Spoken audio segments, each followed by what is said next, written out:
මම කතා කරන්නේ ඔයගොල්ලෝගේ හුඟක් වෙලාවට පරිපථයක් හදනකොට පාවිච්චි කරන මූලික ඉලෙක්ට්‍රොනික උපකරණ සම්බන්ධව තමයි අද මම මේක කරන්නේ. ඉස්සෙල්ලාම ගන්න මේ වගේ ඔයගොල්ලෝ ඉස්සෙල්ලාම සර්කිට් එකක් හදනකොට ඉස්සෙල්ලාම ටෙස්ට් කරගන්න මේ වගේ බ්‍රෙඩ් බෝඩ් එක මේ කොම්පොනන්ට් හයි කරලා මම මේක ගැන වෙන වීඩියෝ එකක් කරා. මම මේ ලින්ක් එකේ දාලා තියෙනවා බලන්න පුළුවන් ඔයගොල්ලන්ට. මේ බ්‍රෙඩ් බෝඩ් එකේ කොහොමද කනෙක්ෂන් තියෙන්නේ, කොහොමද කනෙක්ෂන් හරියට විශ්වාස නැත්නම් කොහොමද චෙක් කරගන්නේ කියලා මල්ටිමීටර් එකකින් මම මේක වෙනම සඳහන් කරලා තියෙනවා. ඊළඟට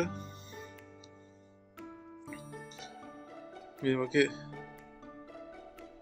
ඩොට් බෝඩ් එක මේක තියෙන්නේ තඹ තියෙන්නේ පොඩි සිදුරු තියෙනවා. ඔයගොල්ලන්ට මේ ඉලෙක්ට්‍රොනික කොම්පොනන්ට්ස් මේ වගේ මේක දුට දාලා මේ පැත්තෙන් දාලා මේ පැත්තෙන් පාස් ගන්න පුළුවන්, සෝල්ඩර් කරගන්න පුළුවන්.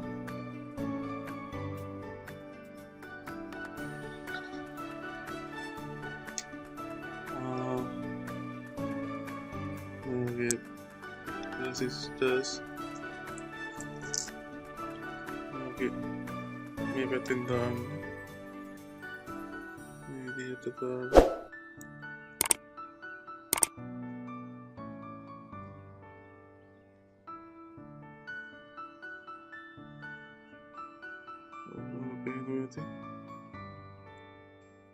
මේ වගේ සෝල්ඩර් කරගන්න පුළුවන් දාලා මේ වගේ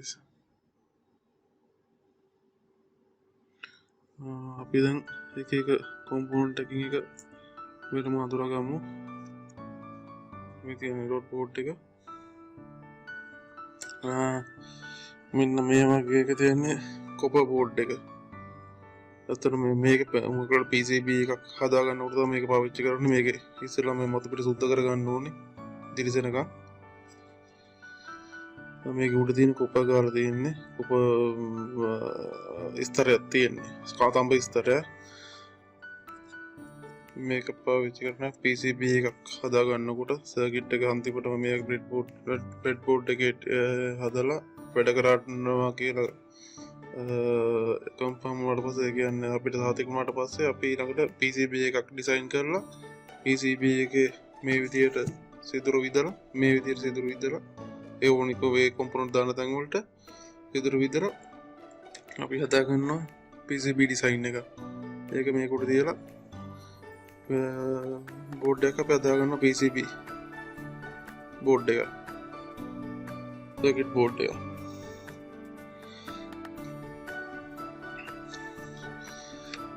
ඉස්සරහම බලමු මේ තියෙන රෙසිස්ටර්ස් එක වෙලුස් තියෙන්නේ. මේ තියෙන්නේ මේක බැලුවොත් මේක තියෙනවා කලර් කෝඩ් එක. මේ කලර් කෝඩ් එකට අනුව මේ තියෙන වෙනම අගයන් තියෙනවා. ඒ අගයන් පාවිච්චි කරලා අපිට පුළුවන් මේ රෙජිස්ටර් වැලියු එක කීයද කියලා වටිනාකම කීයද කියන එක තීරණය කරන්න. මේ තියෙන්නේ ඒ වගේ රෙසිස්ටර්ස් මේවා 0.25 ඒ කියන්නේ ක්වාටර් වෝට් රෙසිස්ටර්ස්. මේවා 2 වෝට් වගේ මේ 1 වෝට් වගේ රෙසිස්ටර්ස්. මේකත් ඒ විදිහටම කලර් කෝඩ් එකක් තියෙනවා. ඔයගොල්ලන්ට පේනවා ඇති. මේ කලර් කෝඩ් එකෙන් අපිට පුළුවන් දැනගන්න මේකේ වැලියු එක කීයද කියලා. මේ 2 වෝට් වගේ රෙසිස්ටර්ස්. මේ තියෙන රෙසිස්ටර් එකක් මේක ඔයගොල්ලන්ට පේනවා ඇති.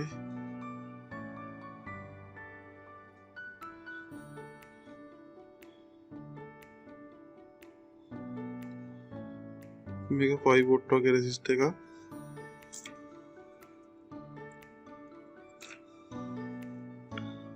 මේකත් ඒ වගේම 5 වෝට් රෙසිස්ටර් එකක්.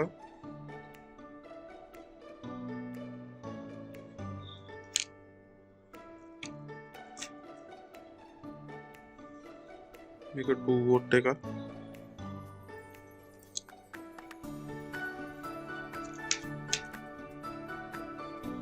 මේක රෙසිස්ටර්ස් දෙකක් එකට තියලා සීරීස් කනෙක්ට් කරගත්ත එක 5 වෝට් 7යි ඕම් අනිත් එක 5 වෝට් 100යි ඕම්.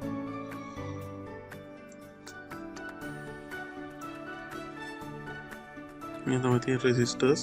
මේ ෆික්ස් වැලියුස් ඒ කියන්නේ වෙනස් කරන්න බෑ රෙසිස්ටර්ස් එක. මේ වගේ එකක් ගත්තොත් මේක වොලියම් කන්ට්‍රෝල් ටයිප් එක පොටෙන්ෂියෝමීටර් එක මේක 500 500යි ඔයගොල්ලන්ට ඕන මේක කරකවනකොට මේක රෙසිස්ටන්ස් එක වෙනස් වෙනවා.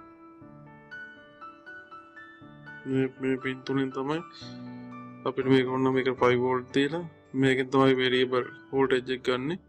මේක ග්‍රවුන්ඩ් එකට කනෙක්ට් කරලා අපිට 0.5 අතර විවිධ වෝල්ටේජ් ආගයන් ගන්න පුළුවන්. මේ තියෙන තේ වගේ මේක ප්‍රීසෙට් එකක්.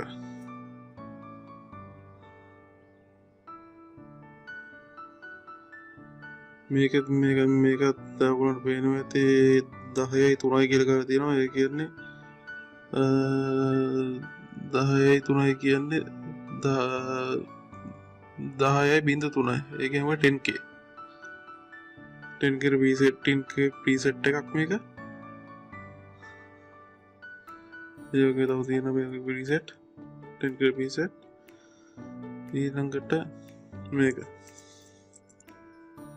මේවා තමයි LDR කියන්නේ light dependent resistors. මේකට මේක මතට ආලෝකය වැටෙනකොට මේක මේ ප්‍රතිරෝධය වෙනස් වෙනවා. අපිට එනවා ආලෝක සංවේදී අඳුරට සංවේදී පරිපථ හදාගන්න පුළුවන්.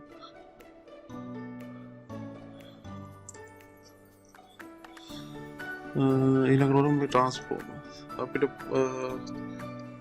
මේ පාවිච්චි කරනවා අපිට ඕන විදිහට වෝල්ටේජ් එකක් ගන්න වෝල්ටීයතාවයක් ගන්න බල සපයුම මේකෙන් පවර් සප්ලයි හදා ගන්නකොට අපිට පුළුවන් මේකෙන් මේ පැත්තෙන් 230 දීලා මේක ප්‍රයිමරි සයිඩ් එක ප්‍රාථමික දංගරේ මේ පැත්තෙන් ද්විතීයික දංගරේ මේක දින සෙටප් එකක් තියෙනවා. මේ දෙකෙන් එන්නේ 9 වෝල්ට් 9ක් මිලිඇම්පියර් 500 මේ පැත්තෙන් එන්නේ මිලිඇම්පියර් 500 වෝල්ට් 9ක්. අපිට පුළුවන් මේකෙන් හදාගන්න පවර් සප්ලයි එක ලීනියර් පවර් සප්ලයි එකක් හදාගන්න පුළුවන් ලේසියෙන්ම. මම මේක හදලා පෙන්නන්නම් ඉදිරි වීඩියෝ වලදී. මේ තියෙන 9 වෝල්ට් එකක් සෙන්ටර් ටර්ම් 9 වෝල්ට්. ඒ වගේම මේකත් 3 මිලිඇම්පියර් 300 9 වෝල්ට්. මේ විදිහට මේකත් පාවිච්චි කරලා අපිට වෝල්ට් 9ක් කෙනේ වෝල්ට් 9ක් නෙමෙයි අතන වෝල්ට් 9ට වඩා අඩු ඒවක් හදාගන්න පුළුවන් වෙන්නේ. මේකෙන්නේ AC ට්‍රාන්ස්ෆෝමර් මම ඔයගොල්ලන්ට ඉස්සෙල්ලා පෙන්නුවා වගේ AC ඕල්ටර්නේටිව් වෝල්ටේජ් එක අවුට් වෙන්නේ. මේකත් හදාගන්න ඒ විදිහටම ලීනියර් පවර් සප්ලයි හදාගන්න තමයි මේ වගේ ඒවා පාවිච්චි කරන්නේ. මේකත් ඒ විදිහම මිලිඇම්පියර් 300ක අවුට්පුට් එකක් තියෙන 12 වෝල්ට් සෙන්ටර් ටැප් එකක් ට්‍රාන්ස්ෆෝමර් එකක්. ඊළඟට අපි බලමු මේ මොකක්ද කියලා. මේක බ්‍රිජ් රෙක්ටිෆයර්ස් කියන්නේ. බ්‍රිජ් රෙක්ටිෆයර්ස් වල මේකේ තියෙන ඩයෝඩ් හතරක්. ඒක රෙක්ටිෆයර්ස් ඩයෝඩ් හතර. මෙන්න මේ විදිය. මේක 1N4007. මෙන්න මේ වගේ ඩයෝඩ් හතරක් බ්‍රිජ් රෙක්ටිෆයර් එකක් විදියට දාලා තමයි මේක තියෙන්නේ. මේකෙන් ඍජුකරණය කරන තරංග මේක තියෙන්නේ මේකෙන් දෙනවා ට්‍රාන්ස්ෆෝමරෙන් මේක AC කියලා තියෙනවා. AC කියන දේ මැද තියෙන පින් දෙකට දෙනවා AC ට්‍රාන්ස්ෆෝමරෙන් එන අවුට්පුට් එක. මේ ධන ලකුණු තියෙන තැනින් ගන්නවා ධන කොටස, ඍණ කියන එකෙන් ගන්නවා ඍණ කොටස. ඊට පස්සේ මේක දෙනවා කැපැසිටර් එක ස්මූත් කරන්න. ඔයගොල්ලන්ට පේනවා ඇති GBU 808 කියන රෙක්ටිෆයර් එක. මේකත් ඒ වගේම මේක ඇම්පියර් 8ක් පුළුවන් දක්වා ගන්න පුළුවන්. මේකත් ඒ වගේම GBU 808 කියන रेक्टिफायर का ब्रिज रेक्टिफायर का ब्रिज का तीन रेक्टिफायर अतरद्दा है तीन ये तीन कैपेसिटर्स है के वैल्यूज सर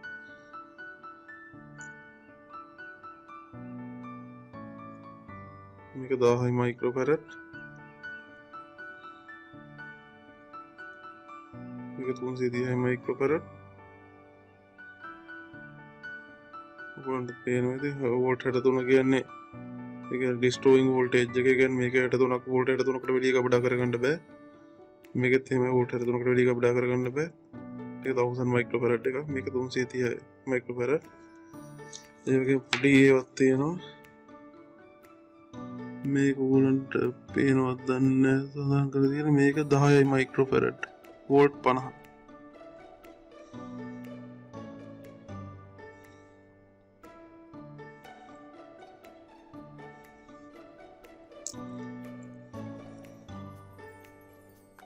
මේක 1 माइक्रोफैरड वोल्ट 50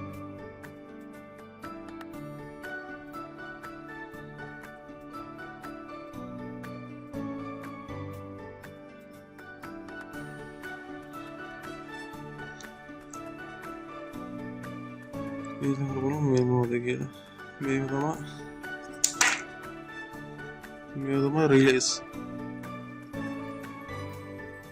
ఇది రిలే का लोगों पे है 10 वोल्ट 10 एम्पियर देखिए 50 volt 10 ampere BC 8 volt DC මේක වෝල්ට් 5න් තමයි ඔපරේට් වෙන්නේ මේ 5 වෝල්ට් කියලා උඩ ගහලා තියෙන 5 වෝල්ට් DC කියලා. එතකොට ඕගොල්ලන්ට පුළුවන් මේකේ මේක පින් වලට වෝල්ටේජ් කම්බේ සම්බන්ධතාව දීලා මේක තරම් මැග්නටික් ස්විච් එකක්.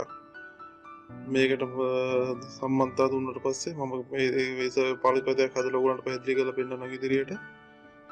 දුන්නාට පස්සේ මේකේ තියෙන කොමන් ස්විච් එකක් කොමන් කනෙක්ෂන් එකක් තියෙන ඒක අනිත් පැත්තට යනවා. චුම්බක ක්ෂේත්‍රය චුම්බකත්වය යනවා අනිත් පැත්ත කනෙක්ෂන් එකට සම්බන්ධ වෙනවා. මේක තියෙනවා normally close normally open කියලා දෙක NC NO කියලා මේ තියෙන 5 වෝල්ට් එක මේක 9 වෝල්ට් එක මේක තමයි කියලා තියෙන්නේ ඒ වගේ එක 12 වෝල්ට් එක වෝල්ට් ඉදා වෙන වලට තියෙනවා රිලේස්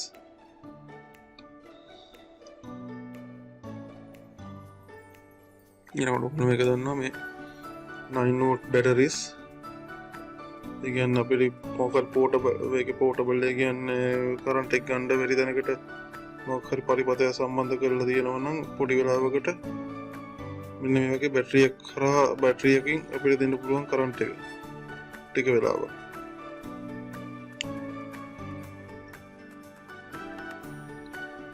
9 වෝල්ට් බැටරි එක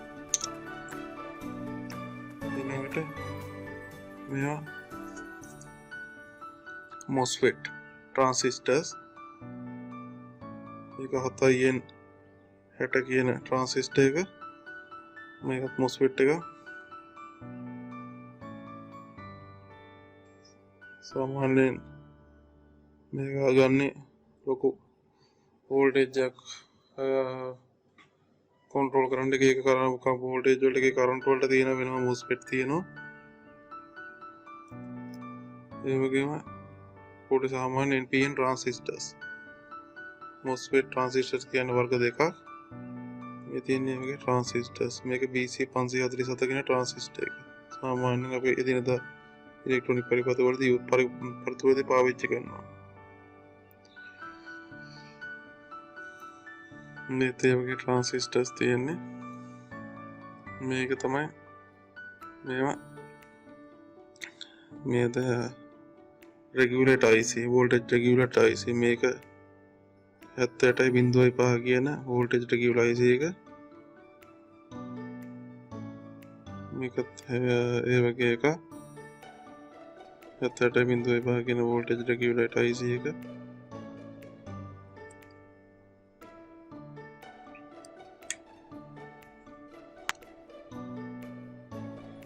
ඊළඟට මේක 7 segment displays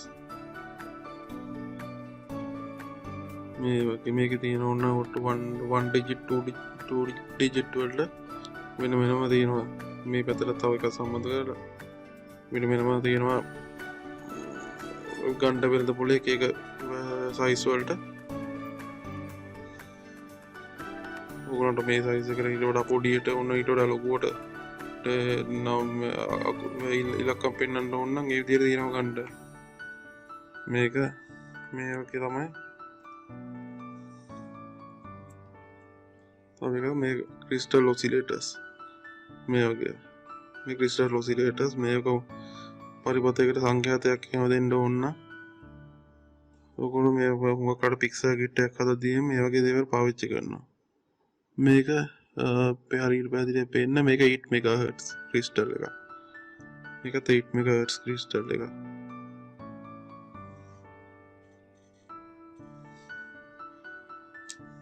මේක තමයි ටොගල් ස්විච් කියන්නේ ටොගල් ස්විච් මේකට තමයි මේක කොමන් පොදුවේ මේ දෙකට වෙනම මේක සම්බන්ධ දුන්නාට පස්සේ මේක දෙපැත්තට ලෙවල් දෙකකට මාරු කර හැකියි. ඕන් කරන්න ඕප් කරන්න සදාන්න පුළුවන්.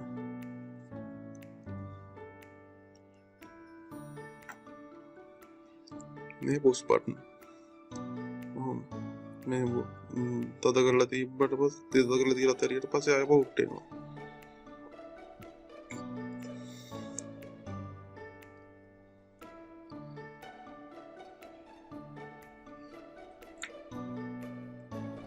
බටන් මේවට කියන්නේ බනාන කනෙක්ටර්ස් මේක මේල් එක මේක ෆීමේල් එක බනාන කනෙක්ටර් මේ වගේ අපිට මොකක් හරි පරිපතයකට සම්බන්ධ කරගන්න අපිට මේ වගේ එකක් පාවිච්චි කරන්න පුළුවන්. ඕගොල්ලන්ට මෙන්න මේ වගේ මේ වගේ මම ඉස්සෙල්ලා දුවගේ ට්‍රාන්ස්ෆෝමර් එක ඇතුළට දාලා මම හදාගෙන තියෙන මෙන්න මේ වගේ උපකරණයක් මම ඒකට 230 වෝල්ටේජ් එකත් එක්ක සම්බන්ධ වෙන්නේ ස්පර්ශ වෙන්නේ හදිසියව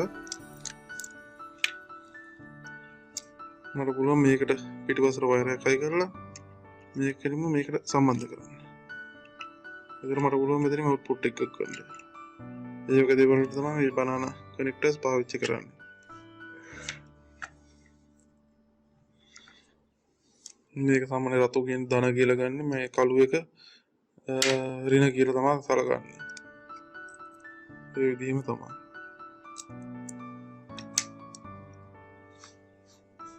මේවට කියනවා මයික්‍රෝ ස්විච් කියලා.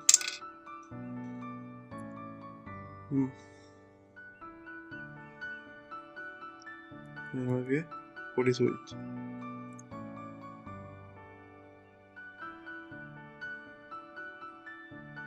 මේක ඊට පස්සේ ආපහු වෙනවා උඩට ඔය බලද්දී හරියට පස්සේ පොඩි ස්විච් මයික්‍රෝ ස්විච්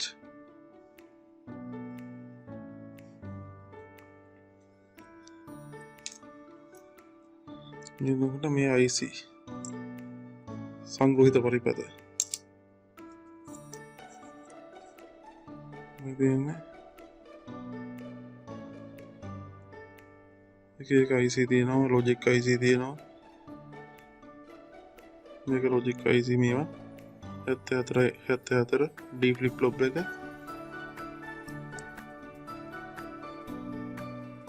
තව තියෙනවා 7 segment වලට එනවා එක ලොජික් කන්ඩිෂන් වලට එනවා AND gate OR gate NOT gate මම ඔයගොල්ලන්ට පෙන්නන්න වෙනම වීඩියෝ එකකින් මේ තියෙන්නේ IC base මේ ඕගොල්ලන්ට IC base හමන්නේ IC base එක සර්කිට් එක හයි කරලා තමයි ඒකට උඩින් ඒකට තමයි IC එක දාන්නේ මේ විදියට ඕගොල්ලන්ට පේනවා නේද මේ වගේ මෙන්න මේ විදියට සම්බන්ධ කරගන්නවා උඩින් එතකොට ඕගොල්ලෝ හදිසියෙ IC එක පිච්චුණොත් ඕගොල්ලන්ට IC එක කරවලා වෙන IC එක සම්බන්ධ කරගන්න පුළුවන් මේ වගේ IC බේස් එකකට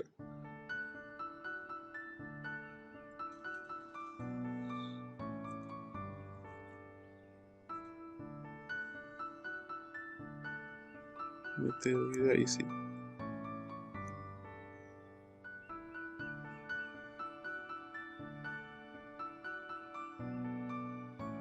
IC දෙකක් තියෙනවා. මේ තියෙන්නේ guys.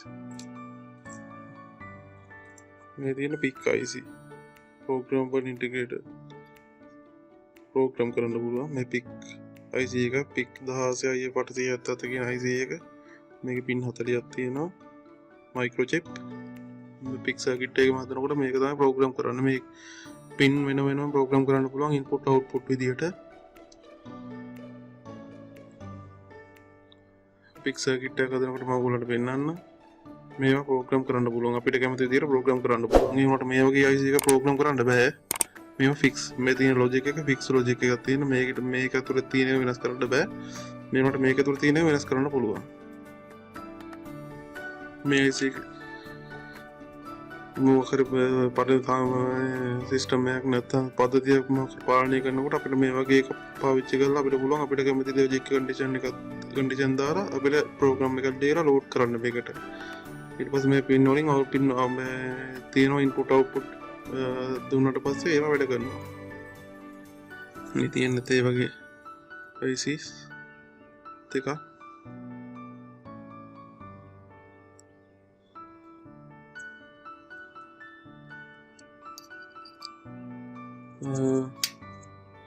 ඊළඟට මේ වගේ මේ Zener diode මේ 5.1 volt Zener diode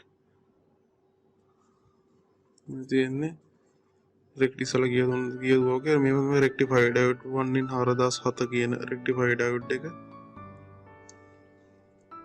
මේවා තමයි කියන්නේ මේකට කියන්නේ Schottky diode කියලා මේ වගේ මේක 1 in 58යි 22 කියන Schottky diode එක Schottky සාමාන්‍ය diode එකකට වඩා Schottky diode එකේ වෙනස තියෙන්නේ voltage එක අඩුයි ඒකේ සාමාන්‍යයෙන්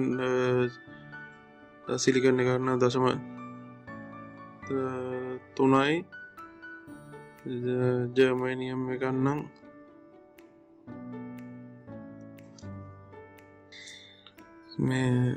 මේ diode එක fault voltage එක අඩු සාමාන්‍යයෙන් ජර්මනියම් diode එක නම් 0.3යි සිලිකන් diode එක නම් 0.7ක් විතර තියෙනවා. ඒතර මේ fault voltage එක 0.1 ගානක් වගේ තියෙන්නේ. උංගා කඩු voltage ඒකදී මේක forward bias වෙනවා. ඒ වගේම තමයි fast switching. ඒ කියන්නේ වේගයෙන් වෙනස් වෙන පරිපත වලට සංඥා වෙනස් වෙන voltage වෙනස් වෙන පරිපත වලට මේක පාවිච්චි කරන්න පුළුවන්. මුත් පෙරට පාවිච්චි කරන්නේ switching power supplies වලදී තමයි මේ වගේ පාවිච්චි කරන්නේ. වේගෙන් ස්විච් වෙනකොට සාමාන්‍ය කිලෝවොට් 100ක විතර ස්විච් වෙනකොට මේ වගේ මේ Schottky diode තමයි පාවිච්චි කරන normal diode පාවිච්චි කරන්න බෑ. මම මේක වෙනම පෙන්වන්න වීඩියෝ එකකදී කොහොමද normal diode එකක් පාවිච්චි කරොත් වෙන්නේ Schottky diode එක පාවිච්චි කරොත් කොහොමද වෙනස වෙන්නේ කියලා. මේකත් ඒ වගේම Schottky diode එකක් එකම විදිය දෙකක්. මේ ඔයගොල්ලෝ දන්නවා jumper wires. සාමාන්‍ය breadboard එක පාවිච්චි කරනකොට මේ වගේ jumper cables තමයි පාවිච්චි කරන්නේ. මේක male to male jumper cable. මේ වගේම තියෙනවා male to female, female to female. ඒ වගේ jumper cables තියෙනවා වෙනම ගන්න පුළුවන්. මේ වගේ මේකක් ගන්න. මේ වගේ පරිපතයකට ඔය වගේ හයි කරන්න පුළුවන් මේ වගේ jumper cable එකක් ගත්තා. මේ විදිහට පරිපත වල එක අතර අන්තර් පරිපත සම්බන්ධතා ඇති කරගන්න ඒ විදිහට මේ වගේ jumper cables පාවිච්චි කරලා ඔයගොල්ලන්ට එක IC එක transistor circuit එකට සම්බන්ධ කරගන්න පුළුවන්. මෙන්න මේක මේකට කියනවා dip switch කියලා. dip switch මේක තියෙනවා dip switch එක ප්‍රමාණයට තියෙනවා මේක 8 මේක 8 dip switch එක 8 මේකේ 8ක් තියෙනවා. මේක ඕන අපිට එක එක logic condition දෙන්න පුළුවන්. සමග කරගන්න digital logic දෙන්න මේ වගේ switch උට්ට දාන්න පුළුවන්. කැමති ඒවෙන් එතකොට මේ උඩට දැම්මොත් අපි කියන ඔන් කියන අවස්ථාවේ කියන එක කියන එක. එතකොට මේ පල්ලෙට දැම්මු බිඳුව කියන ලොජික් එක. එතකොට සාමාන්‍යයෙන් කියන්නේ මේක දැන් 1යි බිඳුවයි 1යි බිඳුවයි 1යි බිඳුවයි බිඳුවයි බිඳුව 8 බිට් මෙතනින් ගන්න පුළුවන්.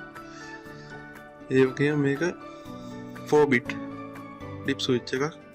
මේකත් අර විදිහටම අපිට වෙනස් කරන්න පුළුවන්. මේ විදිහට දැන් මේක ගත්තොත් මේ 4 බිට් මේක ඔන් උඩට දැම්මොත් ඔන් ඒ කියන්නේ 1යි බිඳුවයි බිඳුවයි 1යි මේ වගේ අපිට ලොජික් කන්ඩිෂන් දෙනකොට මේ වගේ ඒවා තමයි පාවිච්චි කරන්නේ. මේ තමයි පින් හෙඩර්ස්.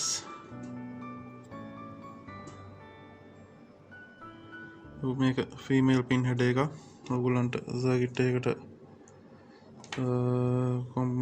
සම්බන්ධ කරනකොට මේ වගේ ජම්ප් කේබල් ගහන්න පුළුවන් උඩින්. ඊළඟට මේ වගේ බෝඩ් එකකට මේක තියලා මේ පැත්තෙන් තියලා පාස් කරන්න පුළුවන්. මේ විදිහට තියලා මේක කොටසයිත් තියලා පාස් කරන්න පුළුවන් විදිහට සම්පූර්ණ මුල් ඔය වගේ මේ වගේ තියලා උන්ට පේනවා ඇති යන්තම් පේන්නේ මෙතන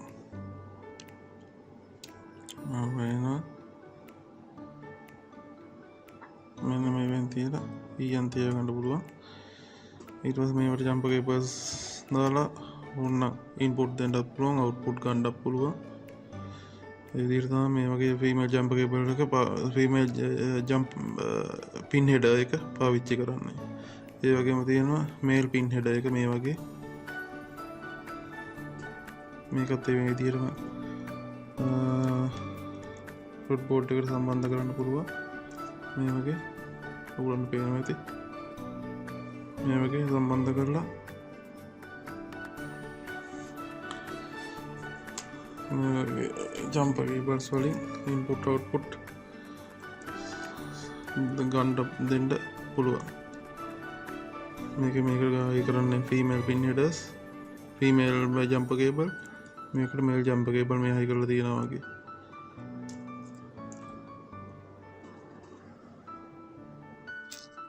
මම හිතනවා ඔයගොල්ලන්ට එකෙන් මොකක් හරි ඉලෙක්ට්‍රොනික සාමාන්‍ය පාවිච්චි කරන ඉලෙක්ට්‍රොනික කොම්පොනන්ට් ගැන අදහසක් එන්න ඇති කියලා අපි ඊළඟ වීඩියෝ එකේදී හම්බෙමු.